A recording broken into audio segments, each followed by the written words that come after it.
3월 27일 HLB 장 마감 분석을 진행하도록 하겠습니다. LB는 지난 금요일 대비 2.72% 하락한 33,950원에 장을 마감했네요. 며칠 전만 해도 39,000원대에서 주가가 이렇게 놀고 있었는데 며칠 사이에 33,000원 다시 하단부까지 내려오니 굉장히 기분이 좋지 않습니다. LB는 상한가를 기록한 시가와 종가 부근이 굉장히 중요하다고 누차 말씀을 드렸고요. 단기 이동평균선에서 반등을 해야 된다라고 했는데 단기 이동평균선에서 반등이 나온 모습을 확인할 수가 있고요. 제가 지난주 목요일날 HLB 커뮤니티에서 LB는 33,000원과 34,000원에서 반등할 것이다 말씀을 드렸는데 이틀이 지난 오늘 반등이 나온 모습을 확인할 수가 있습니다. 그렇다고 해서 LB가 내일부터 이렇게 우상향하는 모습이 나올 것 같냐, 그거는 저도 잘 모르겠습니다. 얘가 33,000원에서 반등할지 시가까지 떨어질지 아니면 갭 하락한 이 구간까지 떨어질지는 모릅니다. 이거는 그래서 1번 반등 구간, 2번 반등 구간, 3번 반등 구간을 예상을 하고 추가 매수를 진행을 해 봐야 됩니다. 그리고 LB 주봉을 살펴보면 주봉에서는 회색깔 이동평균선을 돌파해야 어떻게 된다 그랬죠? 우상향이라고 했죠. 아직까지 돌파를 못한 모습이 너무나 아쉽습니다. 지난주에는 회색과 초록색 이동평균선 사이에서 장대 양봉을 유지했던 HLB가 금요일날 되니까 이렇게 위에 꼬리 음봉 형태의 비스형 캔들로서 좋지 않은 흐름을 보였습니다. 주황색과 핑크색 이동평균선이 지난주 월화만 해도 이 머리를 살짝 들었었는데 이렇게 음봉을 두 번 빵빵 맞아버리니까 이동평균선이 어떻게 됐죠? 올라가던 게 다시 옆으로 수평으로 누워져 있습니다. 여기서 이제 HLB가 할 수 있는 일은 두 가지가 있는데 핑크색과 주황색 이동평균선을 바로 들어 올릴 것이냐 내릴 것이냐, 이거에 대한 관점으로 보셔야 됩니다. 이거를 만약에 내리게 된다면 27,000원까지 주가를 확 뺐다가 여기서 왔다 갔다 하다가 다시 골든크로스로 올라갈 수 있는 흐름이 나올 수도 있고요. 주가를 들어 올린다고 하면은 3%, 4% 등락폭을 가지고 우상향하는 게 좋습니다. 그리고 LB는 39,000원의 매물대가 굉장히 두텁다고 말씀을 드렸었죠. 그래서 39,000원 라인은 2017년도부터 이렇게 닿았던 자리라서 지지선과 저항선의 의미를 갖고 있습니다. 그래서 이 구간을 돌파를 해야지만 단숨에 어디까지 올라갈 수 있다? 5만원까지는 충분히 올라갈 수 있지 않을까 라고 저는 생각이 듭니다. 상한가를 기록했던 시가에서 39,000원 사이에는 26% 등락폭이 지금 보이고 있습니다. 이 구간에서 주가 등락폭을 보이는 것은 불안해할 필요 없고 지극히 자연적인 현상입니다. 배가 아프면 화장실을 가고 싶고 짜장면을 먹으면 단무지가 땡기듯이 주가가 올랐으니까 떨어지는 거고 떨어졌으니까 오르고 올라갔으니까 내려오는 겁니다. 26%의 등락폭을 보이는 건 부담스러운 일이긴 하지만 상승과 하락을 반복하는 건 자연스럽고 정상적인 범위입니다. 변동성이 사라지려면 39,000원을 돌파를 한 뒤에 이 자리에서 지지를 받는 모습이 나와줘야 됩니다. 그때까지는 주가의 등락폭이 얼마가 됐든 뭐 5%, 10%, 20%까지 만든다고 하더라도 아무 일도 없는 겁니다. 상승 시나리오가 나오려면 이 자리를 돌파해야 합니다. 상한가를 만들었던 시가와 종가의 중요성을 LB가 아닌 다른 개별 종목의 사례를 비교하여 주가 흐름을 예상해 보겠습니다. 자, 지니틱스입니다.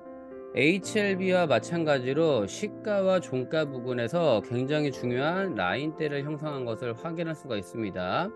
종가는 돌파하지 못했고요. 시가에서 반등한 모습이 꼭 HLB의 상한가랑 비슷한 흐름을 보여주고 있고 단기 이동평균선 핑크색과 주황선을 타고 우상향하는 모습이 매우 흡사합니다. 소프트센 우는 종가에서 돌파가 나오니 HLB 39,000원 자리처럼 얘도 38,000원에서 주가가 닫고 내려온 상황, 한 번 더 닫고 내려온 상황, LB도 올라갔다 내려온 상황, 올라갔다 내려온 상황, 둘 다 차트를 확인해 보면은 핑크색과 주황색, 핑크색과 주황색, 핑크색과 주황색, 핑크색과 주황색을 타고 우상향하는 모습이 어떻다? 같다라고 저는 생각이 듭니다. HLB 주봉입니다. 주봉에서는 회색깔 이동평균선을 돌파해야 우상향을 할 수 있다라고 말씀을 많이 드렸죠. LB는 4차례, 1차례, 2차례, 3차례, 4차례, 4차례 돌파 시도가 나왔지만 아직은 돌파를 하지 못한 상황입니다. 그리고 나서 회색과 초록색 이동평균선에서 박스권을 그리면서 횡보하는 모습을 확인할 수가 있고요. 회색깔 이동평균선과 초록색 선에서 횡보하다가 돌파하는 모습이 나오자마자 이렇게 올라가는 모습을 확인할 수가 있습니다. 다음은 휴맥스 홀딩스입니다. LB와 마찬가지로 회색깔 이동평균선을 돌파하려는 시도가 나왔지만 돌파에 실패했죠. 그리고 나서 2달 정도 횡보하다가 다시 재차 회색깔 이동평균선을 돌파하고 주가가 폭등한 모습이 보여지는데요. HLB의 경우에는 주가가 빠지면서 매집봉의 형태가 나온 게 아닙니다. 윗꼬리 형태가 빵빵 나오면서 매집을 하는 중이고, 휴맥스 홀딩스의 경우에는 주가가 내려오면서 매집을 거쳤기 때문에 이 구간에서는 매집할 필요가 없다라고 판단을 하고 주가를 한 방에 들어올린 케이스입니다. 매집봉의 형태와 횟수에 따라 중요 이평선 돌파 여부가 달라집니다.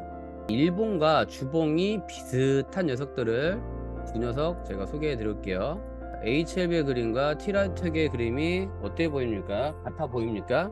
LB는 시가 종가, T라이트도 시가 종가. 얘는 종가에서 지지를 받고 우상향한 종목이고요. 종가를 이탈했지만 단기 이동평균선에서 반등한 모습입니다.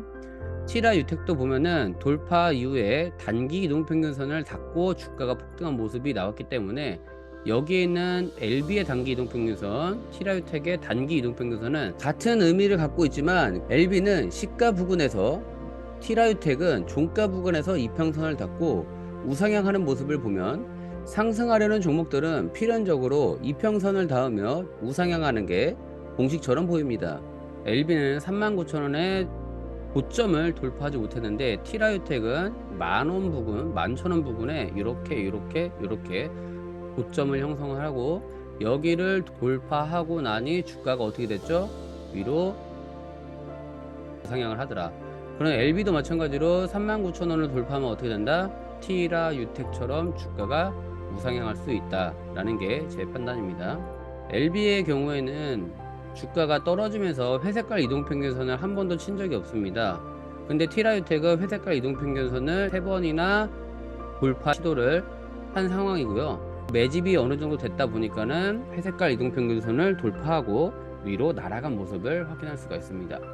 이 중간에서는 이렇게 횡보해도 된다는 거예요. 횡보하다가 어느 순간 이 선을 돌파를 하면요, 그때부터 주가가 우상향을 할 거거든요. 이때를 놓치면 안 되는 거예요. 오늘의 마지막 종목 SATNG라는 종목인데요. 얘는 HLB와 차트가 매우 흡사합니다. 상한가를 만들었던 시가와 종가에서 시가를 이탈하지 않고 LB처럼 단기 이동평균선을 닫고 매집봉을 한 번, 두 번 똑같은 그림을 만들어냈습니다. SATNG도 매집봉을 하고 주가가 다시 도로 빠진 상태죠. 그리고 나서 어떻게 합니까? 이 단기 이동평균선을 타고 주가가 등을 만들어내는 그런 상황이죠. 그럼 LB도 단기 이평선을 이탈하지 않고 상승하는 그림을 만들려면 39,000원을 돌파하고 5만원까지 도달하는 시나리오가 나올 수 있습니다.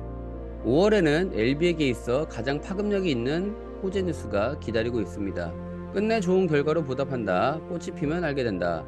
이번만큼은 꼭 약속을 지켰으면 좋겠습니다.